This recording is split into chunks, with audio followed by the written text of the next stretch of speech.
Champions trophy के final से पहले न्यूजीलैंड को बुरी खबर मिल गई। अहम तरीन फास्ट बॉलर मैट हेनरी की शमूलियत गैर मुतवक्के है। जनूबी अफ्रीका के खिलाफ सेमीफाइनल के दौरान मैट हेनरी कैच लेने की कोशिश करते हुए गिर पड़े थे, जिसके बाद से उनके कंधे में तकलीफ हुई। केवी मैनेजमेंट के मुताबिक मैट हेनरी की फाइनल में शमूलियत का फैसला अभी तक नहीं हुआ है। चैंपियंस ट्रॉफी के फाइनल से पहले न्यूजीलैंड को बुरी खबर मिल गई। अहम तरीन फास्ट बॉलर मैट हेनरी की शमूलियत गैर मुतवक्के है। जनूबी अफ्रीका के खिलाफ सेमीफाइनल के दौरान मैट हेनरी कैच लेने की कोशिश करते हुए गिर पड़े थे, जिसके बाद से उनके कंधे में तकलीफ हुई। केवी मैनेजमेंट के मुताबिक मैट हेनरी की फाइनल में शमूलियत का फैसला अभी तक नहीं हुआ है।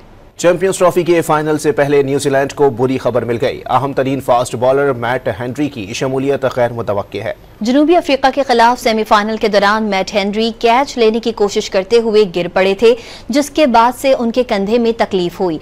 केवी मैनेजमेंट के मुताबिक मैट हेनरी की फाइनल में शमूलियत का फैसला अभी तक नहीं हुआ है।